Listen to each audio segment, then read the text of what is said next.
it's Nicole from Let Nicole Help, and in this video I want to share with you how you can access the system-wide automated document reminders for your 17 Hats documents. So maybe that's a questionnaire, a quote, contract, invoice, what have you. These are all located in your account settings and then down here to this reminders tab. So before we get started, I do want to point out that these reminders are going to be able to fire regardless of whether you have a workflow running. They are system-wide, so you can just be sending in those one-off documents outside of a workflow, and these reminders will happen for you as long as you have set a due date on the document. So just want to say that before we dive in.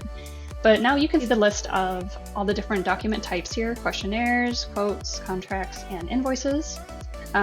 They all have the upcoming and the past due options. And then additionally for invoices, there is a rule for when a customer might be upcoming and past due. So I have toggled just the contract ones on, for example here. And then when you toggle them on, and you can turn just upcoming on or just past due. Let's go ahead and take a look at upcoming first. So in the same way that you would write a message, you can modify the message here, incorporate your signatures, and with some documents, you're actually going to be able to use certain tokens here as well. So perhaps you want to bring the contract name into this email message, you're able to do that. And additionally, you can use a token here in the subject line. And then here, of course, is where you would say how many days before the contract's due date would you like this reminder to go out. And then we have even more options in the past due reminder. So I'll toggle that on and hit edit. So same message, token, etc. capabilities, how many days after the due date. And then we can also set how frequently we want the automated reminder to keep going out and how many times. So a lot of control over how these document reminders, when they send and what they say. And of course, if at any time that document then does get completed, these reminders, of course, stop sending.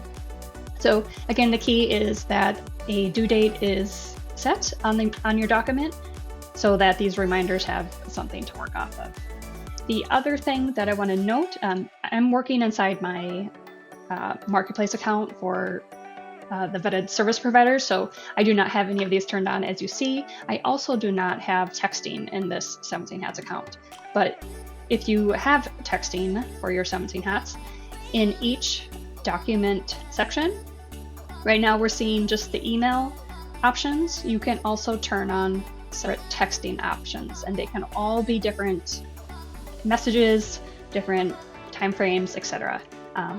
You don't have to tie your email reminder timing to your text reminder. They can be separate. So wanted to point that out before we leave. You do not see this on my screen right now, but if you have texting in your account, you would see it here in this reminder section. Hope this helps.